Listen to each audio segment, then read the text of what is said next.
Welcome to black board.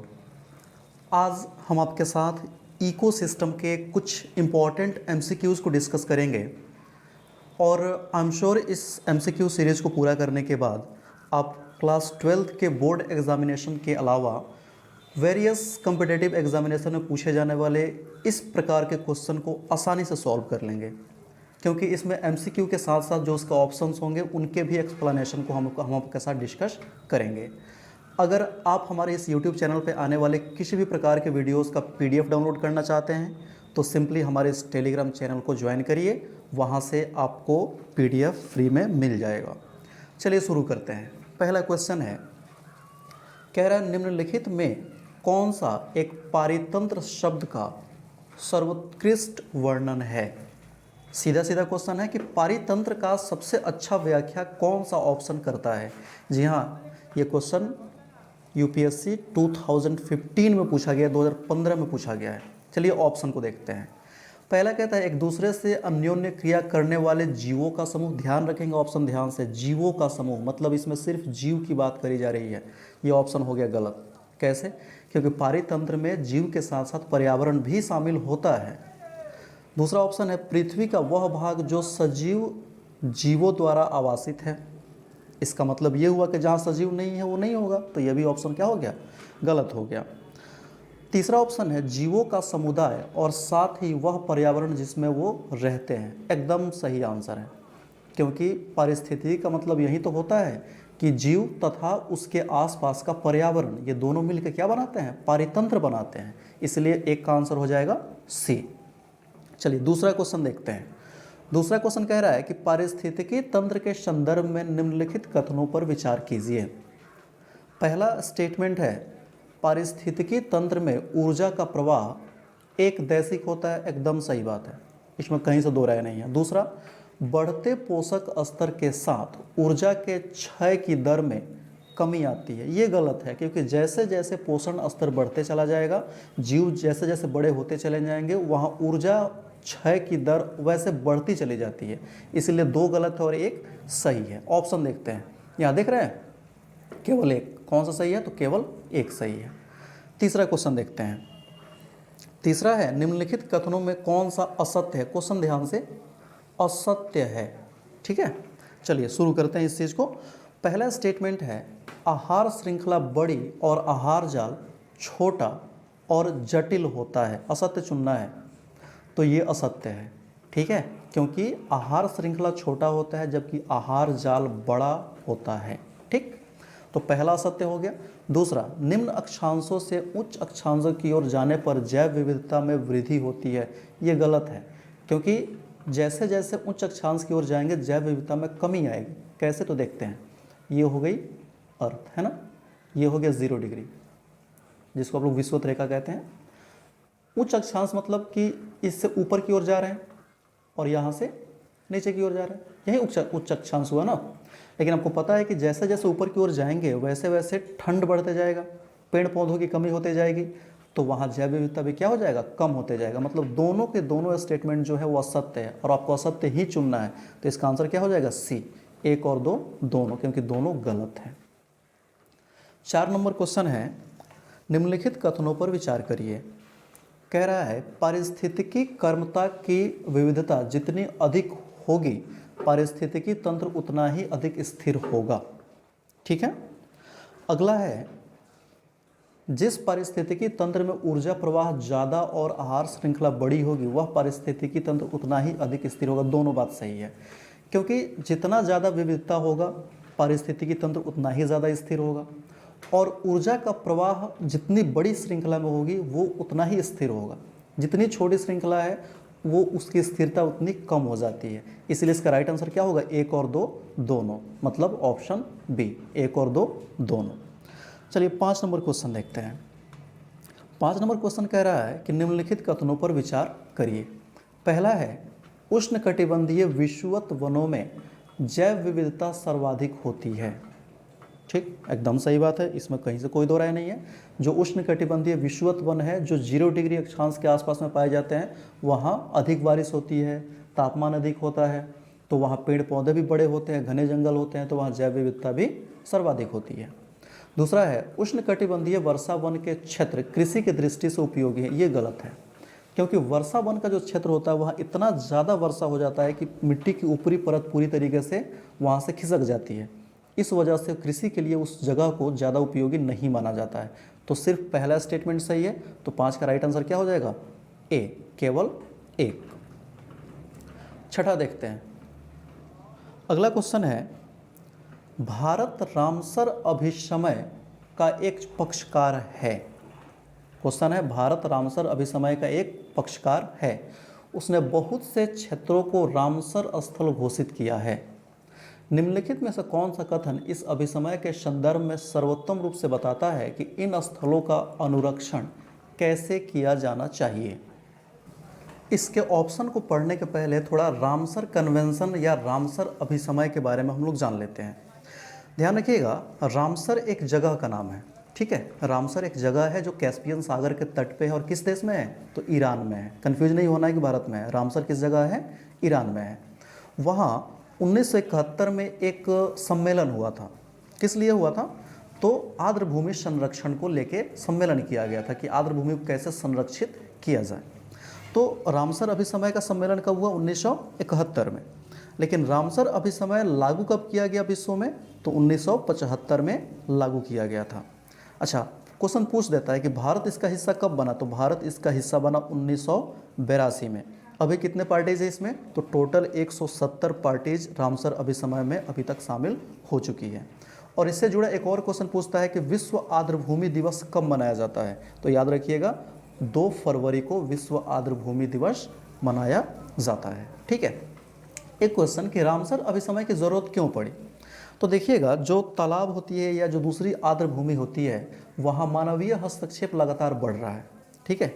जैसे कि हम जाते हैं और जंगलों को काट देते हैं, आर्द्रभूमि है वहाँ पे हम कोई ऐसा कंस्ट्रक्शन काम कर दिए कि वो ख़राब हो गया। तो आर्द्रभूमि को बचाने के लिए और उनका किस तरीके से मानव अपने फ़ायदे में अच्छे से इस्तेमाल कर सकता है, धारणीय इस्तेमाल कर सकता है, लंबे समय तक उनकी सुरक्षा भी हो और हमें फ़ायदा भी हो, इस चीज़ को लेके इस सम्मेलन को आयोजित किया गया था। चलिए अब इस ऑप्शन को पढ़ना शुरू करते हैं। कहा गया है, इन सभी स्थलों को मनुष्य के लिए पूर्णतः अगम्य बना दिया जाए ताकि उनका शोषण न किया। ये गलत है, क्योंकि मैंने कहा कि मनुष्य उसका अधिकतम फ़ायदा उठा सके बिना उसको नुकसान पहुंचाए, इसके लिए मनुष्य के लिए रोका नहीं गया, अगम्य नहीं बनाया गया है। दूसरा है, इन सभी स्थलों का पारिस्थितिकी तंत्र उपागम से संरक्षण किया जाए और इनमें केवल पर्यटन और मनोरंजन की अनुमति दी जाए। ये भी बात गलत है। तीसरा ऑप्शन है, प्रत्येक स्थल के लिए विशेष मानदंड और विशेष अवधि सुनिश्चित करते हुए उन विशेष अवधियों तक बगैर किसी शोषण के उन सभी स्थलों का पारिस्थितिकी तंत्र का उपागम से संरक्षण किया जाए और इसके बाद भावी पीढ़ियों द्वारा उनके धारणीय उपयोग के लिए अनुमति दी जाए। यह भी ऑप्शन सुटेबल नहीं है। इसका अच्छा डी ऑप्शन इसमें इंक्लूड मैंने किया ही नहीं, मैं बता दूं। इसका अगला ऑप्शन जो यहाँ पे नहीं लिखा गया आप लिख लीजिएगा। अगला ऑप्शन है, इन सभी स्थलों का पारिस्थितिकीय तंत्र उपागम से संरक्षण किया जाए और साथ साथ उनके धारणीय उपयोग की अनुमति दी जाए। यही तो रामसर कन्वेंशन का मुख्य मकसद था, इसलिए इसका राइट आंसर क्या हो जाएगा? डी, जो मैंने अभी अभी आपको बताया। अगला क्वेश्चन देखते हैं। कह रहा है, प्रवाल भित्तियों की वृद्धि के लिए निम्नलिखित में से कौन सी दशाएं आवश्यक हैं? तो ध्यान रखिएगा, प्रवाल भित्ति जहाँ पे गाद वाला जल होता है ना, जो जल ज़्यादा धूलकण उसमें ज़्यादा होते हैं, उस प्रकार की मिट्टी में नहीं रहते हैं, उनके लिए प्रकाश भी आवश्यक है। लेकिन जो 6% की समुद्री लवणता लिखा गया ना, ये आवश्यक शर्त इसके लिए नहीं होता है। इस वजह से प्रकाश वाली स्थिति सही होगा। स्वस्थ और अवसाद रहित जल, ये भी सही होगा। उष्णकटिबंधीय समुद्री जल जिसका तापमान 20 से 21 डिग्री तक होता है, ये भी सही बात है। तीसरा गलत है। तो ऑप्शन ढूंढते हैं जिसमें 1, 2, 4 रहे। देखिए तो यहाँ दिख रहा है 1, 2, 4, ऑप्शन ए। इसीलिए इसका राइट आंसर क्या हो जाएगा? Option A. अगला क्वेश्चन देखते हैं 9 नंबर। कह रहा है क्वेश्चन कि फाइटोप्लैंक्टन के संदर्भ में निम्नलिखित कथनों पर विचार करिए। फाइटोप्लैंक्टन पता है ना क्या होते हैं? समंदर में जो रहते हैं या समंदर क्या दूसरे तालाब वाला में भी मिलते हैं, जो जलीय पारिस्थितिकी तंत्र के क्या कहलाते हैं? उत्पादक कहलाते हैं।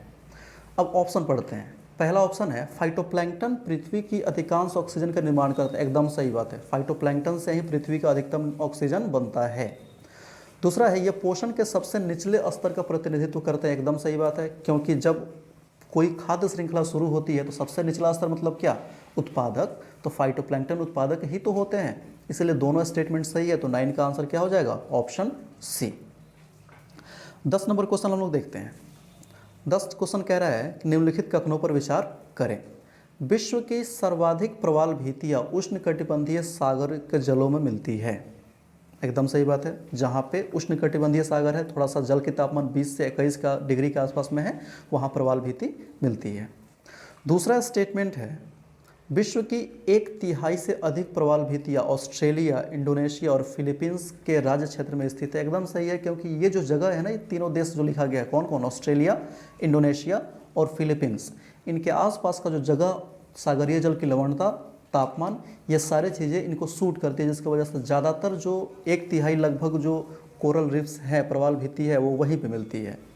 तीसरा है, उष्णकटिबंधीय वर्षा वनों की अपेक्षा प्रवाल भित्तियाँ कहीं अधिक संख्या में जंतु संघों का प्रपोषण करती है। एकदम सही बात है, इसलिए जो प्रवाल है ना, इनको महासागर का वर्षा वन कहा जाता है, क्योंकि इनकी उत्पादकता वर्षा वन से भी ज़्यादा हो जाती है। इस तरीके से यहाँ तीनों स्टेटमेंट सही है, तो ऑप्शन ढूंढते हैं, ऑप्शन डी। देख रहे हैं, ऑप्शन डी क्या है, 1, 2 और 3, तीनों के तीनों बात यहाँ पे सही कहा गया है। आगे 11 नंबर क्वेश्चन देखते हैं हम लोग। 11 नंबर क्वेश्चन कह रहा है कि निम्नलिखित में से कौन सा प्रक्रम प्रवाल विरंजन से संबंधित है। तो इसमें देखेंगे, पहला है ग्लोबल वार्मिंग के कारण जुंजैथली की प्रकाश संश्लेषण दर का तीव्र होना, और दूसरा प्रवाल के उत्तकों में ऑक्सीजन का स्तर अत्यधिक बढ़ जाना। ये दोनों बात सही है, 11 का आंसर हो जाएगा सी। अब कहिए कि जुंजैथली क्या होता है, तो ध्यान रखिएगा, प्रवाल का जो वास्तविक रंग होता है ना, वो सफ़ेद होता है, ठीक है, वो रंगीन नहीं होता है। लेकिन अगर समंदर में आप प्रवाल देखने को मिले तो आपको वो रंग बिरंग का मिलता है। तो वो जो रंग बिरंग, उन पे जो रंग अलग अलग आते हैं ना, वो जुंजैथली के कारण आते हैं। तो जब ग्लोबल वार्मिंग होगी तो जुंजैथली का प्रकाश संश्लेषण का दर अधिक हो जाएगा, तो जुंजैथली धीरे धीरे क्या होने लगेंगे, ऑक्सीजन की कमी के कारण वहाँ पे मरने लगेंगे। और लिखा है प्रवाल के उत्तकों में ऑक्सीजन का स्तर अत्यधिक बढ़ जाएगा, क्योंकि प्रकाश संश्लेषण का दर अधिक हो गया है, इसलिए दोनों स्टेटमेंट क्या है, सही है। और जब जुंजैथली मरने लगते हैं तो प्रवाल का रंग कैसे होने लगता है, धीरे धीरे सफ़ेद होने लग जाता है। तो 11 का राइट आंसर क्या होगा, ऑप्शन सी, 1 और 2 दोनों। 12 नंबर देखते हैं क्वेश्चन कि निम्नलिखित में से कौन सा एक पद केवल जीव द्वारा ग्रहण किए गए दिक् स्थान का ही नहीं बल्कि जीवों के समुदाय में उसके कार्यात्मक भूमिका का भी वर्णन करता है। अब बताइए, पहला ऑप्शन है संक्रमिका, दूसरा ऑप्शन है पारिस्थितिकी कर्मता, तीसरा है आवास और चौथा है आवास क्षेत्र। तो ऐसे का आंसर क्या हो जाएगा, पारिस्थितिकी कर्मता। ठीक है, ये भी IAS के एग्जाम में पूछा गया क्वेश्चन है। 13 नंबर क्वेश्चन देखते हैं, यदि अंतर्राष्ट्रीय महत्व की किसी आर्द्र भूमि को मॉन्ट्रेक्स रिकॉर्ड के अधीन लाया जाए तो इससे क्या अभिप्राय है। ठीक है, अब थोड़ा सा ध्यान रखिएगा कि मॉन्ट्रेक्स रिकॉर्ड होता क्या है। तो आपको पता है रामसर कन्वेंशन के बारे में जस्ट मैंने पहले बताया था, 1971 में इसकी मीटिंग हुई थी, 75 में लागू हुआ था और 1982 में भारत ने साइन किया था। 2 फरवरी को आर्द्र भूमि दिवस मनाया जाता है। थोड़ा मॉन्ट्रेक्स रिकॉर्ड के बारे में देख लेते हैं। तो मॉन्ट्रेक्स रिकॉर्ड एक ऐसा रिकॉर्ड होता है जिसमें वैसे आर्द्र भूमि को रखा जाता है जहाँ पे किसी कारण से उसका मतलब लगातार क्षरण हो रहा है, लगातार उस आर्द्र भूमि को नुकसान पहुँच रहा है। जैसे ज़्यादा पशु वहाँ चले जा रहे हैं चरने के लिए, या पानी की कमी हो जा रही है, या प्रदूषण ज़्यादा फैल रहा है, मानवीय गतिविधि ज़्यादा फैल गया है, जैसे विभिन्न कारणों से अगर वहाँ लगातार उस जगह को, उस आर्द्र भूमि को नुकसान पहुँच रहा है तो उसको एक अलग लिस्ट में डाला जाता है, जिसको कहते हैं मॉन्ट्रेक्स रिकॉर्ड। अच्छा ध्यान रखिएगा कि मॉन्ट्रेक्स रिकॉर्ड से अगर बाहर निकालना है किसी जगह को, क्योंकि मॉन्ट्रेक्स रिकॉर्ड तो खराब होता है, खराब का सूचक है, तो बाहर निकालना है तो उसके लिए जो पार्टीज़ है, जिसको COP कहते हैं, कॉन्फ्रेंस ऑफ पार्टीज़, उनका सहमति जरूरी है। बिना उनके सहमति के आप किसी भी जगह को, किसी भी आर्द्र भूमि को उस लिस्ट से बाहर नहीं निकाल सकते हैं। इसके बारे में एक और फैक्ट याद रखिएगा कि भारत में अभी 2 ऐसे स्थल हैं, आर्द्र भूमि हैं, जो मॉन्ट्रेक्स रिकॉर्ड में शामिल हैं। पहला है केवलादेव, राजस्थान में है, और ये क्यों शामिल है, क्योंकि पानी की कमी है वहाँ पे और ज़्यादातर उसका उपयोग जो है वो पशु चारण के लिए किया जा रहा है, इस वजह से क्या हो गया, ये मॉन्ट्रेक्स में शामिल है। दूसरा लोकटक, लोकटक झील जो मणिपुर में है, इसको शामिल किया गया था 1993 में। क्यों किया गया था? क्योंकि यहाँ पे प्रदूषण ज़्यादा फैल चुका है और वनोन्मूलन भी, मतलब वृक्षों की कटाई भी काफ़ी तेज़ी से चल रही है, जिसकी वजह से इसे मॉन्ट्रेक्स में शामिल किया गया है और अभी तक ये दोनों मॉन्ट्रेक्स में शामिल हैं। एक और झील है चिल्का झील, आपको पता होगा खारे पानी की झील है और ये उड़ीसा में है। इसको भी 1993 में मॉन्ट्रेक्स रिकॉर्ड में शामिल किया गया था, क्योंकि यह गाद वगैरह ज़्यादा हो गया था, लेकिन सरकार ने इस पर अच्छे से काम किया और 2002 में इसे मॉन्ट्रेक्स रिकॉर्ड से बाहर निकाल लिया गया था। ये सारी जानकारी आप इसके बारे में, मॉन्ट्रेक्स रिकॉर्ड के बारे में ध्यान रखिएगा, लिख लीजिएगा। चलिए अब ऑप्शन देखते हैं। पहला है कि मानव हस्तक्षेप के परिणाम स्वरूप आर्द्र भूमि की पारिस्थितिकी स्वरूप में परिवर्तन हो गया है या हो रहा है या होना संभावित है, तो इसको मॉन्ट्रेक्स में रखेंगे। तो जी हाँ, बिल्कुल सही बात है। ऐसी ही चीज़ों को तो मॉन्ट्रेक्स में रखते हैं जो लगातार क्या हो रहा है कि उसमें कमी हो रही है, कमी होने का शंका है। 14 नंबर क्वेश्चन देखते हैं। क्वेश्चन कह रहा है कि भारत की आर्द्र भूमियों के संदर्भ में निम्नलिखित कथनों पर विचार करिए। पहला, आर्द्र भूमि के अंतर्गत देश का कुल भौगोलिक क्षेत्र अन्य राज्यों की तुलना में गुजरात में सबसे अधिक अंकित है। एकदम सही है। क्वेश्चन कई बार पूछा गया है कि भारत के किस राज्य में सबसे ज़्यादा आर्द्र भूमि है, तो राइट आंसर क्या होगा? गुजरात। दूसरा स्टेटमेंट है भारत के तटीय आर्द्र भूमि का कुल भौगोलिक क्षेत्र आंतरिक आर्द्र भूमि के कुल भौगोलिक क्षेत्र से अधिक है। ये गलत है, क्योंकि भारत में जो तटीय आर्द्र भूमि है, मतलब समंदर के किनारे वाला जो क्षेत्र है, वो आर्द्र भूमि जो अंदर के क्षेत्र में, भारत के इंटरनल एरिया में जो आर्द्र भूमि है उसकी तुलना में कम है। ये बिल्कुल उल्टा लिखा हुआ है, इसलिए इसका राइट आंसर क्या हो जाएगा? ऑप्शन ए, 14 का ऑप्शन ए।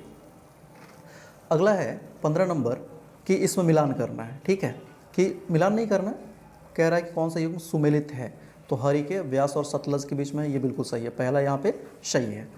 अब देखते हैं दूसरे को कि केवलादेव घाना राष्ट्रीय उद्यान, और कह रहा है किसके बीच है? बनास और चंबल का संगम है, तो नहीं, ये गलत बात है। केवलादेव ना गंभीर और बेनगंगा के बीच में है, तो दूसरा गलत हो गया। तीसरा, कोलेरी झील मूसी और कृष्णा, ये भी गलत है, क्योंकि ये गोदावरी से लिंक किया गया है कृष्णा को इस कोलेरी झील के आसपास में। तो 2 और 3 गलत है, एक सही है। इसका मतलब राइट आंसर क्या हो जाएगा? ऑप्शन ए, 15 का ए। 16 नंबर क्वेश्चन देखते हैं। 16 नंबर क्वेश्चन कह रहा है कि निम्नलिखित में कौन सी संस्था मैंग्रोव संरक्षण के लिए संबंधित है? United Nation Development Programme UNDP, second है यूनेस्को, तीसरा International Union for Conservation of Nature IUCN, और चौथा है वेटलैंड इंटरनेशनल। सब के सब जो है मैंग्रोव सुरक्षा में शामिल है, इसलिए इसका राइट आंसर क्या होगा? Option D. चलिए 17 नंबर क्वेश्चन देखते हैं। किसी जलीय वातावरण में स्वतंत्र और स्थूलदर्शी प्राणियों को किस प्रकार उल्लेखित किया जाता है? ये सीएपीएफ में जो असिस्टेंट कमांडेंट का एग्जाम होता है ना, यूपीएससी लेती है, उसमें पूछा गया क्वेश्चन है, तो इसका आंसर होगा तरणक, ऑप्शन डी, तरणक इसका आंसर होगा। 18 नंबर क्वेश्चन देखते हैं। कह रहा है कि निम्नलिखित कथनों पर विचार करिए। मरुस्थलीकरण को रोकने के लिए भारत यूएनसीसीडी का हस्ताक्षरकर्ता देश है। अब ये यूएनसीसीडी क्या होता है, तो इसका फुल फॉर्म समझ लीजिएगा। United Nation Conservation to Combat Desertification. साधारण भाषा में, साफ भाषा में है कि जो मरुस्थलीकरण हो रहा है, मरुस्थल लगातार बढ़ रहे हैं, अच्छी जगह भी मरुस्थल की तरफ बदल रही है, उसको रोकने का एक तरीका है, मतलब रोकने का एक ये क्या कह सकते हैं, संगठन है। दूसरा है संपोषणीय भूमि और पारिस्थितिकी प्रबंधन कार्यक्रम SLEM, संयुक्त राष्ट्र संघ द्वारा मरुस्थलीकरण को रोकने के लिए प्रारंभ किया गया था। दोनों बात सही है, तो 18 का आंसर क्या हो जाएगा? Option C. ऑप्शन सी जो है इसका सही जवाब है। चलिए 19 नंबर क्वेश्चन देखते हैं। सॉरी, इसका राइट आंसर सी नहीं होगा, बल्कि इसका राइट आंसर ए होगा, क्योंकि SLEM जो है ना, वो संयुक्त राष्ट्र संघ का नहीं, बल्कि ये भारत सरकार का प्रोग्राम है। इसने स्टेटमेंट को थोड़ा सा घुमा दिया है, तो राइट आंसर क्या होगा? Option A. ठीक, चलिए 19 नंबर क्वेश्चन देखते हैं। 19 कह रहा है निम्नलिखित कथनों पर विचार करिए। मरुस्थलीकरण की समस्या का समाधान करने के लिए भारत के पास एक राष्ट्रीय नीति और कानूनी ढांचा है? नहीं है। ये हमारे दुर्भाग्य की बात है कि भारत में मरुस्थलीकरण बहुत तेज़ी से हो रहा है, ज़मीनें जो है मरुस्थल के रूप में परिवर्तित हो रही है, लेकिन अभी तक हमारे पास कोई राष्ट्रीय नीति या कानूनी ढांचा नहीं है कि हम मरुस्थलीकरण को कैसे रोक सकते हैं। ये गलत बात हो गया। दूसरा देखते हैं, मरुस्थलीकरण पर किए गए कार्यों को अपनी रिपोर्ट भारत सरकार यूएनसीसीडी को समय समय पर प्रेषित करती है। ये सही बात है, क्योंकि भारत सरकार ने जो साइन किया है UNCCD ट्रीटी पे, उसके हिसाब से भारत को भेजना पड़ता है। तो राइट आंसर क्या होगा? Option B. थोड़ा सा हम लोग UNCCD को समझ लेते हैं। इसका मेन काम क्या है, मैंने इसका फुल फॉर्म बता ही दिया था, United Nations Convention to Combat Desertification. जी हाँ, ये इसकी अनुशंसा कब की गई थी? तो याद रखिएगा, पृथ्वी सम्मेलन जो 1992 में हुआ था, जिसका नाम आप लोग रियो सम्मेलन के रूप में भी जानते हैं, वहाँ पे इसकी अनुशंसा की गई थी।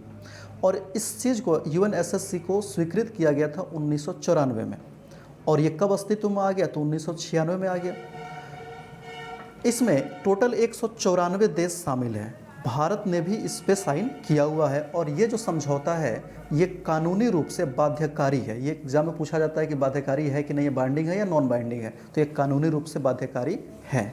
कौन कौन से जगह पे ये ध्यान देता है? तो ध्यान रखिएगा, अफ्रीका, एशिया, लैटिन अमेरिका, कैरेबियाई द्वीप समूह, मध्य पूर्वी यूरोप, भूमध्य सागरीय जो क्षेत्र हैं, इन सभी जगहों पे ये क्या करता है? तो वहाँ पे मरुस्थलीकरण रोकने के लिए लगातार काम करता है। चलिए अगला क्वेश्चन देखते हैं, 20 नंबर। यदि किसी महासागर का पादप प्लवक किसी कारण से पूर्णतः नष्ट हो जाए तो इसका क्या प्रभाव पड़ेगा? तो यहाँ पे देखते हैं, पहला, कार्बन सिंक के रूप में महासागर पर प्रतिकूल प्रभाव पड़ेगा।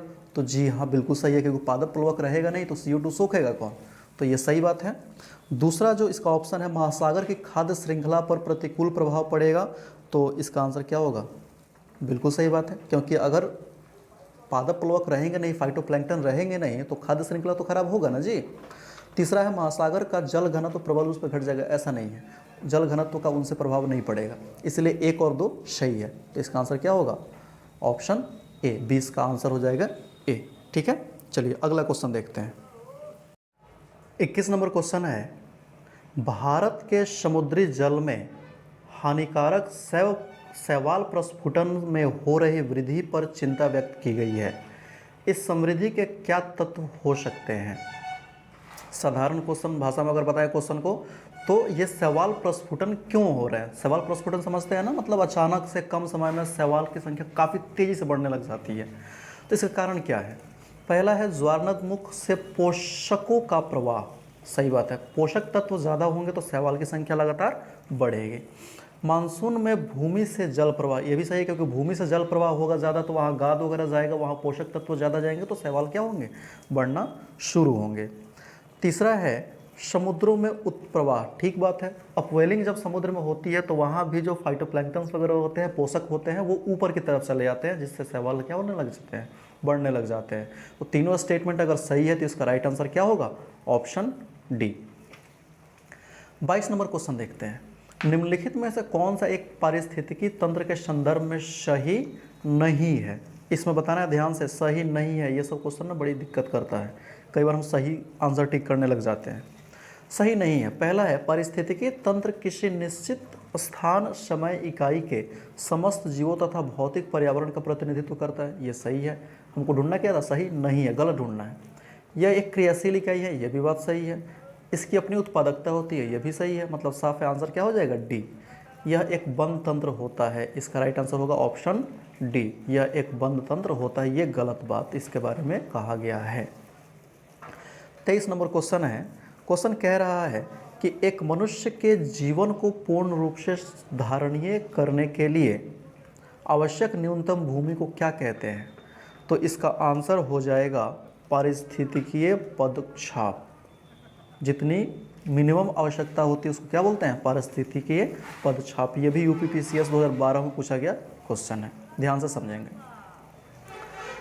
अगला जो क्वेश्चन है हमारा 24 नंबर, कह रहा है, निम्नलिखित में से कौन एक विशालतम पारिस्थितिकी तंत्र है? सबसे बड़ा पारिस्थितिकी तंत्र है, कौन सा होगा? ये बिल्कुल सीधा क्वेश्चन का आंसर होगा। अगर ये नहीं आता है तो पारिस्थितिकी आपने ठीक से पढ़ा उड़ा है नहीं। इसका आंसर क्या होगा? ऑप्शन ए, समंदर। क्योंकि आपको पता है 2/3 तो जल ही है यहाँ पे, ठीक है, उसमें भी ज़्यादातर मात्रा किस में है? तो समंदर में है। तो इसका आंसर होगा समंदर। 25 नंबर क्वेश्चन है, समुद्री वातावरण में मुख्य प्राथमिक उत्पादक होते हैं, कौन होते हैं? फाइटोप्लैंक्टन्स। रट जाइए, फाइटोप्लैंक्टन्स।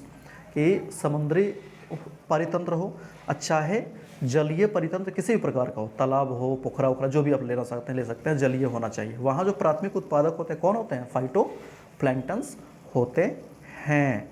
चलिए 26 क्वेश्चन 26 नंबर देखते हैं। निम्नलिखित आर्द्र क्षेत्रों में किन्हें रामसर का दर्जा प्राप्त है? पहला है चिल्का झील, दूसरा है लोकटक झील, तीसरा है केवलादेव और चौथा है वुलर झील। ठीक है, आप बताइए। सबसे पहले देखते हैं कौन कहाँ पे है। चिल्का झील कहाँ पे है? उड़ीसा में है, याद रख लीजिएगा। उसका से केवलादेव कहाँ है? राजस्थान में है। लोकटक कहाँ है? मणिपुर में है। और वुलर झील कहाँ है? जम्मू एंड कश्मीर में है। ठीक है, चलिए अब देखते हैं कि किसे रामसर का स्थल प्राप्त है। तो याद करने वाली बात है, ये लिस्ट निकाल कर आपको चेक करना पड़ेगा। इसका राइट आंसर क्या होगा? ऑप्शन डी, सभी। इसमें से जो भी 4 नाम दिए गए हैं, चाहे चिल्का, लोकटक, केवलादेव, वुलर, जो भी है, ये सब के सब रामसर का दर्जा इन्हें प्राप्त है। 27 नंबर क्वेश्चन है, निम्नलिखित में से कौन सा एक कृत्रिम पारिस्थितिकी तंत्र है? तो वन कृत्रिम थोड़ा होता है, ये नेचुरल है। झील ये भी नेचुरल है। घास का मैदान नेचुरल है। तो 27 का आंसर क्या हो जाएगा? ए, धान का खेत। ये क्या हो गया? कृत्रिम पारिस्थितिकी तंत्र का उदाहरण होता है। चलिए आगे देखते हैं 28 नंबर क्वेश्चन। क्वेश्चन कह रहा है कि रामसर अभिसमय भारत जिसका एक हस्ताक्षरकर्ता है किसके संरक्षण और विवेकपूर्ण उपयोग से संबंधित है? ये तीसरा क्वेश्चन रामसर से संबंधित है, इसको अच्छे से याद रखिएगा। तो क्या हो जाएगा? आर्द्र भूमि। आर्द्र भूमि से संबंधित ये है। ये भी CAPF में पूछा गया क्वेश्चन है। 29 नंबर क्वेश्चन देखते हैं, निम्नलिखित में से कौन सा एक किसी प्रजाति के विलोपन के लिए उत्तरदायी नहीं है? तो व्यापक निजता जो होता है ना, व्यापक निज या कर्मता, इससे विलोपन प्रजाति का नहीं होता है। इसलिए इसका राइट आंसर होगा 29 का ए। ठीक, आई होप आपको कोई दिक्कत नहीं हो रहा होगा। और अगर आपको लेक्चर अच्छा लग रहा है तो सब्सक्राइब कर दो यार, बहुत मेहनत से बनाते हैं। और अपने फ्रेंड्स तक इसको शेयर ज़रूर करिएगा कि अच्छी चीज़ें पूरी दुनिया में फैलनी चाहिए। और आप ही तो हमारे ब्रांड एम्बेसडर हैं। चलिए अगला क्वेश्चन देखते हैं। क्वेश्चन कह रहा है कि निम्नलिखित कथनों पर विचार करें। और स्टेटमेंट क्या दिया गया है? स्टेटमेंट दिया गया है कि शुद्ध प्राथमिक उत्पादन पौधों में जैव भार के रूप में संचित होता है। सही है गलत है? एकदम सही है। अच्छा, शुद्ध प्राथमिक उत्पादन क्या होता है? तो जो ये जैव भार के उत्पादन की दर होती है ना, उसमें से जो ह्रास होता है उसको घटा लेते हैं तो शुद्ध प्राथमिक उत्पादन आपको मिल जाता है। दूसरा स्टेटमेंट है कि पारिस्थितिकी तंत्र में ऊर्जा का प्रवाह बहुदिशोन्मुख होता है, मतलब एक से अधिक दिशा में होता है। ये तो गलत है ना, ऊर्जा प्रवाह कभी भी एक से अधिक दिशा में हो ही नहीं सकता है। तो 2 गलत है, 1 सही है। तो आंसर क्या होगा? ऑप्शन ए, सिर्फ 1। ठीक है, चलिए दूसरा क्वेश्चन देखते हैं। निम्नलिखित कथनों पर विचार करिए। उतना देर से विचार कर रहे हैं, एक और क्वेश्चन पर विचार करिए। क्वेश्चन कह रहा है कि पारिस्थितिकी तंत्र की उत्पादकता का एकमात्र निर्धारक कारक सौर ऊर्जा की मात्रा है।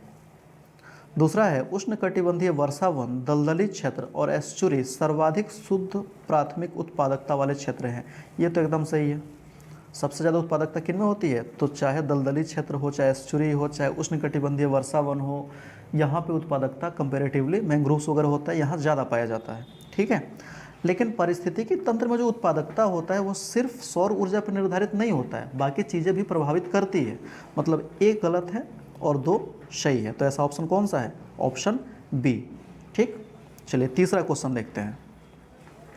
तीसरा क्वेश्चन है, पारितंत्रों में खाद्य श्रृंखलाओं के संदर्भ में निम्नलिखित कथनों पर विचार करिए।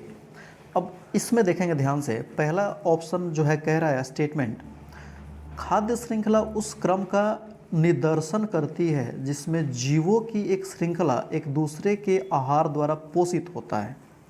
ठीक है। दूसरा, खाद्य श्रृंखला एक जाति के समष्टि के अंतर्गत पाया जाता है? नहीं, जरूरी नहीं है कि एक ही जाति में पाया जाएगा।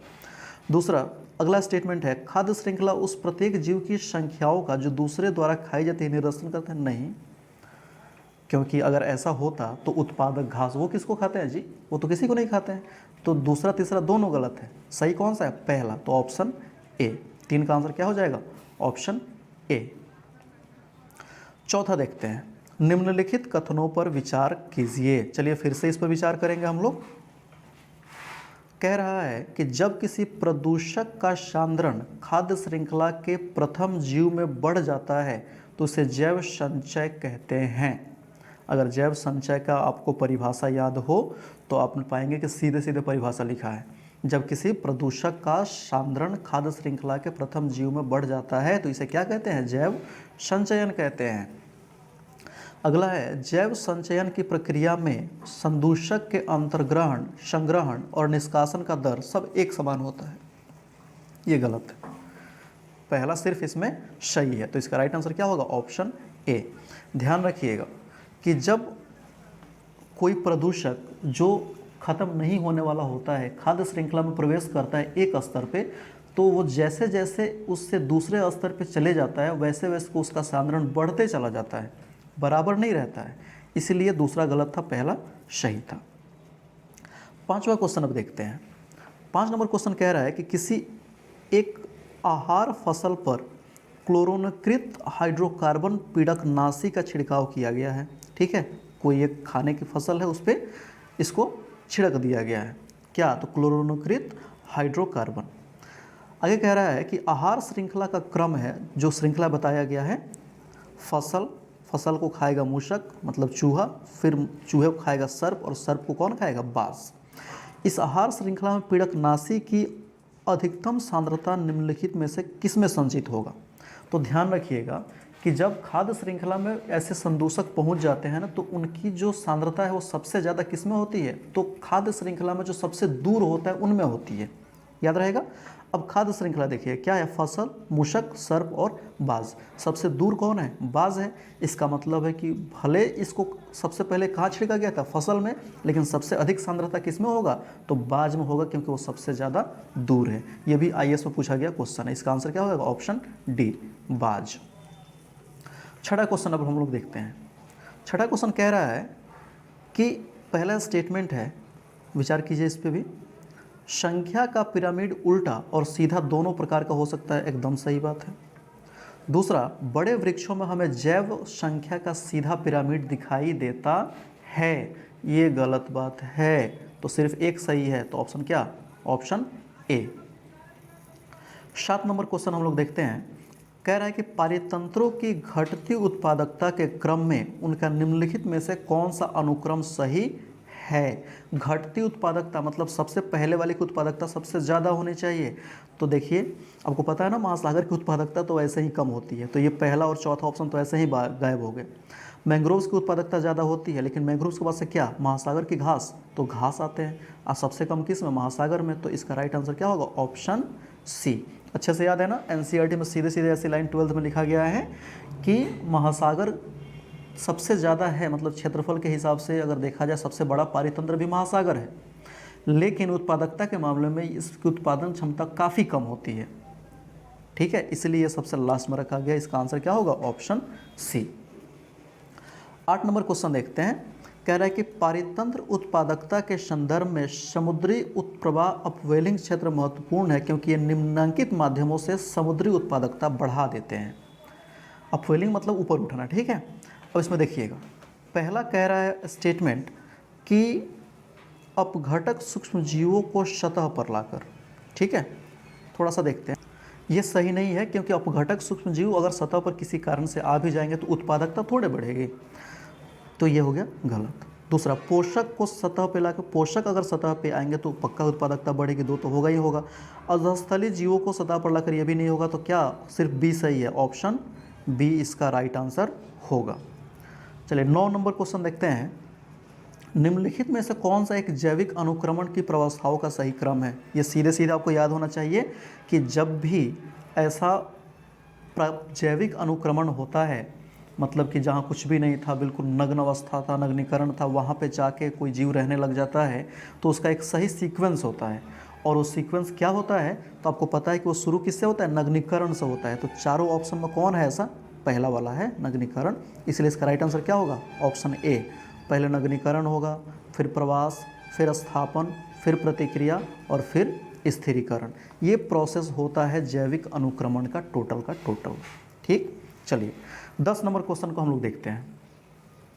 क्वेश्चन कह रहा है, लाइकेन जो एक नग्न चट्टान पर भी पारिस्थितिकी अनुक्रमण को प्रारंभ करने में सक्षम है, वास्तव में किनके सहजीवी साहचर्य हैं। तो इसका आंसर क्या होगा, आपको पता होना चाहिए। लाइकेन किसके मिलने को कहते हैं, तो शैवाल और कवक को संयुक्त रूप से क्या कहते हैं, लाइकेन कहते हैं। तो इसका आंसर होगा 10 का बी, शैवाल और कवक। 11 नंबर क्वेश्चन अब देखते हैं। 11 नंबर क्वेश्चन है कि जीव भार का पिरामिड किसी पारिस्थितिकी तंत्र में उल्टा होता है। किस पारिस्थितिकी तंत्र में उल्टा होता है, भार का पूछ रहा है ध्यान से। तो भार के हिसाब से आप देखेंगे तो कौन सा हो जाएगा, तालाब हो जाएगा। तालाब में जो ये होता है ना भार का पूरा तंत्र, ये उल्टा होता है, क्योंकि जो सबसे दूर स्थित होते हैं बड़ी मछलियाँ, उनका भार ज़्यादा होता है, और सबसे पहले स्तर पे जो फाइटोप्लैंक्टन्स होते हैं इनका भार काफ़ी कम हो जाता है। इसलिए तालाब का जो जीव भार का पिरामिड होता है वो कैसा होता है, उल्टा होता है। 12 नंबर क्वेश्चन है, खाद्य श्रृंखला में मानव है। क्या है मानव, बताइए। तो आपको पता है मानव घास भी खाता है और मानव किसी जानवर को भी खाता है। इसका मतलब क्या हो गया कि इसका आंसर होगा डी, प्राथमिक तथा द्वितीयक उपभोक्ता मानव दोनों हो सकता है। जब घास खाएगा तो प्राथमिक हो जाएगा, और जब घास खाने वाले किसी जीव को खाएगा तो द्वितीयक हो जाएगा। ठीक है, चलिए 13 नंबर क्वेश्चन को हम लोग देखते हैं। 13 कह रहा है, निम्नलिखित में से किसकी औसत शुद्ध प्राथमिक उत्पादकता सबसे कम होता है। ठीक है, तो 13 का आंसर हो जाएगा, अच्छा देखिएगा, ये कह रहा है उष्णकटिबंधीय सवाना, ये तो होगा नहीं क्योंकि इसकी उत्पादकता ज़्यादा होती है। उष्णकटिबंधीय वन, ये भी नहीं हो क्योंकि इसकी भी ज़्यादा होती है। अब बच गया दो कौन कौन से बचे हुए हैं, एक शीतोष्ण कटिबंधीय वन और एक शीतोष्ण कटिबंधीय घास प्रदेश। तो ऑब्वियस सी बात है, शीतोष्ण कटिबंधीय क्या, घास वाले प्रदेश वन की तुलना में कम उत्पादकता दिखाते हैं। तो इसका राइट आंसर क्या होगा, ऑप्शन सी। 14 नंबर क्वेश्चन है, पारिस्थितिकीय निकाय में ऊर्जा का प्राथमिक स्रोत होता है। ये पता होना चाहिए आपको, मैं ऐसा उम्मीद कर रहा हूँ आपको पता होगा। तो इसका आंसर क्या होगा, सौर ऊर्जा। तो इस तरीके से इस सीरीज का 14 क्वेश्चन हमने खत्म कर लिया है। अब चलते हैं अगले क्वेश्चन की तरफ। इसका पहला क्वेश्चन कह रहा है कि इसको मिलान करना है। ठीक है, अब एक तरफ है हिम और ग्लेशियर, हिम और ग्लेशियर, दूसरा है भूमिगत जल, तीसरा है झील और चौथा है नदी। अब किसमें स्वच्छ जल का कितना प्रतिशत हिस्सा होता है, इसका मिलान कर देना है। तो एक बार डेटा मैं बता रहा हूँ, आप लोग उसको याद कर लेंगे। स्वच्छ जल का, कुल स्वच्छ जल का हिम और ग्लेशियर के रूप में 75% मिलता है। मतलब एक इसमें चला गया, 3 में चला गया। ठीक, अच्छे से ध्यान रखें। फिर कह रहा है भूमिगत जल का जो टोटल स्वच्छ जल है ना, उसका 24% भूमिगत जल है। तो भूमिगत जल को हमने किधर मिला दिया, 24% में। झील में सिर्फ 0.3% होता है, मतलब यहाँ पे, और नदी में कितना, 0.03% होता है। तो एक का हमने मिलाया 4 में, देखिए 1 का 4 यहाँ दिख रहा है क्या, 1 का 4 नहीं ना, 3 है, 3 है। तो ए और डी में से कोई होगा। बी का कितना है, ए होगा, तो बी का ए कौन में, 4 नंबर में है। इस तरीके से इसका राइट आंसर क्या होगा, ऑप्शन डी। याद कर लेंगे, इससे डायरेक्टली इनडायरेक्टली बहुत सारे क्वेश्चन पूछे जाते हैं। दूसरा क्वेश्चन कह रहा है कि जिस रूप में पौधे नाइट्रोजन प्राप्त करते हैं वह है। तो आपको पता है पौधे नाइट्रोजन किस रूप में प्राप्त करते हैं, तो नाइट्रेट के रूप में प्राप्त करते हैं। आंसर क्या होगा, ऑप्शन बी। तीसरा क्वेश्चन है कि वायुमंडल में कार्बन डाइऑक्साइड के स्रोतों के संदर्भ में असत्य कथन पर विचार करें। ध्यान से, गलत सेलेक्ट करना है, गलती से हम सही खाली सेलेक्ट करने लग जाते हैं। तो पहला स्टेटमेंट है, उत्पादकों एवं उपभोक्ताओं द्वारा श्वसन क्रिया के माध्यम से कार्बन डाइऑक्साइड निकलती है। श्वसन क्रिया से कार्बन डाइऑक्साइड निकलती है, बात तो ठीक है, श्वसन करेंगे तो कार्बन डाइऑक्साइड निकलेगा। दूसरा है, ज्वालामुखी क्रियाओं तथा जीवाश्म ईंधन के जलने पर कार्बन डाइऑक्साइड मुक्त होता है, ये भी बात सही है, ये भी सही है। तीसरा देखते हैं, अक्षय ऊर्जा के उत्पादन में अंशतः कार्बन डाइऑक्साइड निकलता है, ये सही है क्या, आप बताइए। तो ये गलत है, क्योंकि अक्षय ऊर्जा में कार्बन डाइऑक्साइड उत्सर्जित नहीं होता है। जैसे पवन ऊर्जा है, उससे ऊर्जा उत्पादन करेंगे तो कहाँ से कार्बन डाइऑक्साइड उत्सर्जित होगा। तो ये बात गलत हो गया, तो हमको गलत ही तो चुनना था। तो इसका आंसर क्या हो जाएगा, ऑप्शन सी इसका राइट आंसर हो जाएगा क्वेश्चन नंबर 3 का। चौथा क्वेश्चन देखते हैं, निम्नलिखित कथनों पर विचार करिए। पहले कह रहा है प्रकाश संश्लेषण, फिर कह रहा है श्वसन, फिर कह रहा है जैव पदार्थों का अपक्षय, और फिर कह रहा है ज्वालामुखी क्रियाएं। और कह रहा है कि निम्नलिखित में से कौन सी क्रियाएं पृथ्वी के कार्बन चक्र में कार्बन डाइऑक्साइड को जोड़ती है। मतलब किस प्रक्रिया से कार्बन डाइऑक्साइड बढ़ता है। तो प्रकाश संश्लेषण से कार्बन डाइऑक्साइड बढ़ेगा बउआ? बताइए तो आप मुझे। प्रकाश संश्लेषण से कार्बन डाइऑक्साइड नहीं बढ़ता है, क्योंकि प्रकाश संश्लेषण में कार्बन डाइऑक्साइड सोख लिया जाता है, तो एक तो होगा नहीं। श्वसन, जी हाँ, श्वसन करेंगे तो कार्बन डाइऑक्साइड छोड़ेंगे, तो 2 होगा। जैव मात्रा का अपक्षय होगा तो भी कार्बन डाइऑक्साइड निकलेगा, ये भी सही बात है। और चौथा क्या है? ज्वालामुखी क्रिया है, मतलब ज्वालामुखी इरप्शन जब होता है ना, जब ज्वालामुखी विस्फोट होता है तो वहाँ से बहुत सारी गैसेज निकलती है, जिसमें कार्बन डाइऑक्साइड भी निकलता है। मतलब एक छोड़ देना है, 2, 3, 4, ये 3 ऐसी क्रिया है, 2, 3 और 4, जिससे क्या होता है? तो कार्बन डाइऑक्साइड बढ़ जाता है। तो ऑप्शन ढूंढते हैं 2, 3, 4 वाला, कहाँ है? ये है? नहीं, ये नहीं है, ये है। मतलब राइट आंसर क्या होगा? ऑप्शन सी, 2, 3 और 4। याद रहेगा ना? फिर बता देते हैं, श्वसन, जैव पदार्थों का अपक्षय और ज्वालामुखी क्रियाएं, ये ऐसी क्रियाएं हैं जिसके कारण वायुमंडल में CO2 बढ़ता है, जबकि प्रकाश संश्लेषण के कारण CO2 घटता है। यह क्वेश्चन पूछा गया था IAS 2011 में। 5 नंबर क्वेश्चन अब हम देखते हैं। कह रहा है कि निम्नलिखित कथनों पर विचार कीजिए। पहला है, पारिस्थितिक तंत्र में पोषक तत्वों का चक्रण होता है किंतु ऊर्जा का नहीं। हाँ, ये अच्छा वाला क्वेश्चन है। तो बताना है कि पारिस्थितिकी तंत्र में पोषक तत्वों का चक्रण होता है किंतु ऊर्जा का नहीं। गलत है, क्योंकि पोषक तत्व का चक्रण हो रहा है तो ऊर्जा का भी तो चक्रण होगा। उसके बाद से कह रहा है कि कार्बन चक्र सूर्य के प्रकाश से सीधे संचालित होते हैं। कार्बन चक्र सूर्य के प्रकाश से सीधे संचालित होते हैं, सही बात है। तीसरा स्टेटमेंट यहाँ पे दिया गया है। तीसरा क्वेश्चन कह रहा है कि स्यूडोमोनास एक नाइट्रिक कारक जीवाणु है, ये गलत है। स्यूडोमोनास एक नाइट्रिक कारक जीवाणु नहीं है, ये विनाइट्रिक कारक जीवाणु होता है। देख रहे हैं, थोड़ा सा अंतर है, नाइट्रिक कारक और विनाइट्रिक कारक में थोड़ा सा डिफरेंस है, लेकिन यहाँ लिखना चाहिए था विनाइट्रीकृत और लिखा क्या? नाइट्रीकृत। तो यह स्टेटमेंट गलत हो गया। फिर है, सल्फर चक्र गैसीय और अवसादी दोनों चक्रों में पाया जाता है, ये भी बात सही है। अच्छा, ध्यान से, पहला स्टेटमेंट सही है, ये मैंने गलती से गलत काट दिया, ये सही है, क्योंकि पारिस्थितिकी तंत्र में पोषक तत्व घूमते हैं किंतु ऊर्जा नहीं आता है, क्योंकि ऊर्जा हमेशा क्या होता है? एक दैशिक होता है, तो फिर वो वापस से घूमने का कोई चांस ही नहीं है। तो 3 नंबर गलत है, 1, 2 और 4 सही है। तो कौन सा आंसर होगा? ऑप्शन बी, 1, 2 और 4।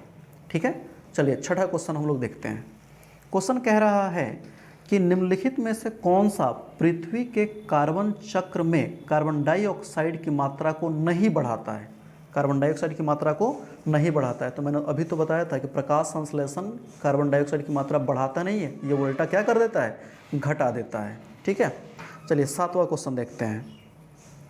7 नंबर क्वेश्चन कह रहा है कि फास्फोरस के संदर्भ में असत्य कथन पर विचार कीजिए। इसमें ढूंढना है कि कौन सा जो कथन है वो गलत है। ठीक है, शुरू करते हैं इसका ऑप्शन ढूंढना।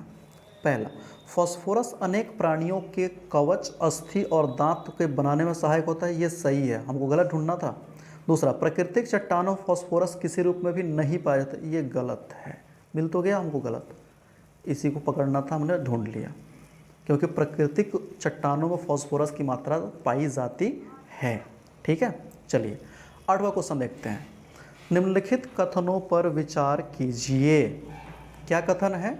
कथन है कि सल्फर को पौधे अपने अंदर अवशोषित कर एमिनो अम्ल बनाते हैं, ये सही बात है। एमिनो अम्ल बनाने में इसका उपयोग पौधे करते हैं। दूसरा है, सल्फर डाइऑक्साइड SO2 अम्लीय वर्षा का एक कारक है, ये भी ठीक है, क्योंकि SO2 के चलते ही बारिश में क्या H2SO4 मिल जाता है, और H2SO4 जब आता है तो इसको क्या बोलते हैं? अम्लीय वर्षा कहते हैं। हालांकि इसका pH स्केल भी होता है, लेकिन हमें उतना जाने की ज़रूरत नहीं है।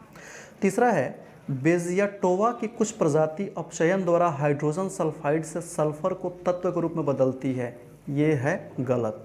चौथा है, न्यूरोस्पोरा तथा एस्परजिलस जैसे कवक सल्फर का विघटन करने में सहायक है, ये भी सही है। मतलब 1, 2, 4 सही है, 3 गलत है। 1, 2, 4 कौन सा है? तो 8 का आप आंसर ढूंढिए, सी, 1, 2, 4 इसका राइट आंसर होगा। चलिए देखते हैं 9 नंबर क्वेश्चन। 9 नंबर क्वेश्चन कह रहा है कि पारिस्थितिकी तंत्र में तत्वों के चक्रण को क्या कहते हैं? ये पूछने वाला क्वेश्चन थोड़े है, इसको क्या बोलते हैं? जैव भूरासायनिक चक्र। 10 नंबर क्वेश्चन देखते हैं। 10 नंबर कह रहा है कि सौर विकिरण की सबसे महत्वपूर्ण भूमिका है, सौर विकिरण की सबसे महत्वपूर्ण भूमिका है किसमें, तो जल चक्र में, क्योंकि भाप बन के उड़ जाता है, फिर बरस जाता है, फिर उड़ता है। और देख रहे हैं क्वेश्चन कितनी बार पूछा गया है। इस तरीके से 10 क्वेश्चन यहाँ पे हमने खत्म कर लिया। अब चलते हैं अगले क्वेश्चन की तरफ। क्वेश्चन है, निम्नलिखित कथनों पर विचार कीजिए।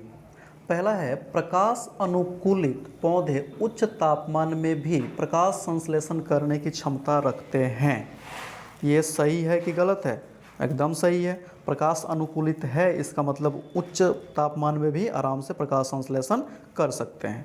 दूसरा है, प्रकाश अनुकूलित पौधों की श्वसन दर कम होती है। ये गलत है, इनकी श्वसन दर कम नहीं, ज़्यादा होता है।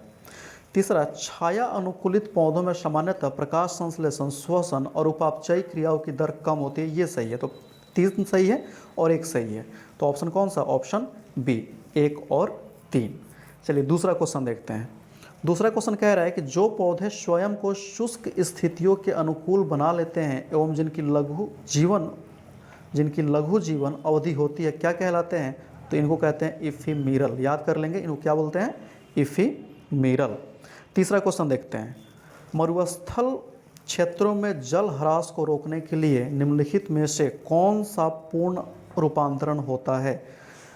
कठोर और मोमी पर्ण, लघु पर्ण और पर्ण की जगह कांटे। ये तीनों सही है, क्योंकि आपको पता है कि जब कठोर और मोमी पर्ण होंगे तो वहाँ जल का ह्रास कम होगा।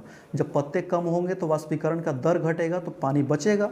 और पत्ते की जगह अगर कांटे आ जाएं तब तो और ज़्यादा पानी बचेगा। मतलब ये तीनों प्रकार के रूपांतरण किन में होते हैं? तो वैसे पौधों में होते हैं जो मरुस्थलीय क्षेत्रों में होते हैं और उन्हें जल की काफ़ी कमी होती है। तो तीनों सही है। तो राइट आंसर क्या होगा? ऑप्शन डी, 1, 2 और 3। चलिए चौथा क्वेश्चन देखते हैं। चौथा क्वेश्चन कह रहा है, निम्नलिखित कथनों पर विचार करें। कवक मूल पोषक तत्वों के तेजी से अवशोषण करने में सहायक होते हैं। सही है गलत है? सही है, एकदम सही है। दूसरा, शैवाल और दीमक दोनों मिलकर नाइट्रोजन स्थिरीकरण करते हैं। यह भी बात सही है। इसका मतलब कि जब 1 और 2 दोनों सही है तो कौन सा ऑप्शन है? ऑप्शन सी, 1 और 2 दोनों। 5 नंबर क्वेश्चन देखते हैं। कह रहे हैं, माइकोराइजा एक सहजीवी संबंध का उदाहरण है। ऑप्शन देख लेते हैं क्या क्या है। कवक और पौधों के जड़ों का। दूसरा, कवक और शैवालों के बीच, ये तो होगा नहीं। बैक्टीरिया और पौधों के, ये भी नहीं होगा। उपरोक्त में से कोई नहीं। तो एक यहाँ दिख रहा है नहीं, कवक और पौधों के जड़ों के बीच। याद रख लेंगे, कवक और पौधों के जड़ों के बीच अगर इस प्रकार का कोई संबंध, सहजीवी संबंध है जिसमें दोनों को फायदा मिलता है, तो उसे क्या बोलते हैं? माइकोराइजा। तो 5 का आंसर क्या होगा? Option A. याद रहेगा, माइकोराइजा किनके बीच? कवक और पौधों के जड़ों के बीच। कवक जरूर याद रखिएगा, नहीं देख रहे हैं ऑप्शन में बैक्टीरिया भी दिया हुआ है। चलिए छठवां क्वेश्चन शुरू करते हैं। छठा क्वेश्चन है, निम्नलिखित में से किस जीव में शीत निष्क्रियता पाई जाती है? शीत निष्क्रियता पाई जाती है। शीत निष्क्रियता का मतलब होता है हाइबरनेशन जिसको बोलते हैं। इसका मतलब हुआ कि शीत ऋतु में वो क्या होते हैं? निष्क्रिय अवस्था में हो जाते हैं। उनमें बहुत ज़्यादा वो सक्रिय नहीं रह पाते हैं। चमगादड़, इनमें शीत निष्क्रियता नहीं पाई जाती है, वो ध्यान रखिएगा। कंगारू में भी नहीं पाया जाता है, चूहा में भी नहीं होता। किन में होता है? गिरगिट में होता है। इनमें शीत निष्क्रियता पाई जाती है, गिरगिट में। याद रहेगा। चलिए 7 है, निम्नलिखित में से कौन सा असमतापी प्राणी नहीं है? ध्यान रखेंगे, 7 में पूछ रहा है नहीं है। अच्छा, कोल्ड ब्लडेड एनिमल या वार्म ब्लडेड एनिमल का मतलब क्या होता है? जैसे इंसान का एग्जांपल लेते हैं, तो आपको पता है ना कि इंसान के शरीर का तापमान हमेशा एक जैसा रहता है, चाहे दिन ठंडी का हो चाहे गर्मी का हो। ठंडी गर्मी के मौसम से हमें कोई फ़र्क नहीं पड़ता है। इसका मतलब हम क्या है? वार्म ब्लडेड हैं, हम समतापी प्राणी हैं। लेकिन जिनके शरीर का तापमान मौसम के हिसाब से बदलता है उसे क्या बोलते हैं? असमतापी बोलते हैं, कोल्ड ब्लडेड बोलते हैं। तो इसका आंसर क्या होगा? पक्षी। पक्षी जो है ना वो कोल्ड ब्लडेड नहीं है, पक्षी वार्म ब्लडेड की गिनती में आती है। चलिए 8 नंबर क्वेश्चन देखते हैं। 8 नंबर कह रहा है कि निम्नलिखित कथनों पर विचार करिए। पहला है चमगादड़, फिर है भालू, फिर है कृदंत या रोडेंट। क्वेश्चन है, निम्नलिखित उपरोक्त में से किस प्रकार के जंतु में शीत निष्क्रियता की परिघटना का परीक्षण किया जा सकता है? मतलब शीत ऋतु में सो जाते हैं ये लोग, निष्क्रिय अवस्था में होते हैं। तो आपको तो भालू याद ही होगा, चमगादड़ पता ही होगा। तो जब 1 और 2 होगा तो 3 भी होगा, कृदंत भी होगा। इसका मतलब क्या? Option C. तीनों, चमगादड़ हो चाहे भालू हो चाहे रोडेंट हो, ये तीनों के तीनों शीत ऋतु में निष्क्रिय अवस्था में होते हैं। इनमें शीत निष्क्रियता पाई जाती है।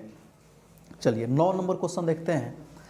कुछ हिम परिवर्जन फ्रीज अवॉइड प्राणी ग्लिसरॉल या प्रतिहिम प्रोटीन को जमा कर लेते हैं जो उनके शरीर के द्रव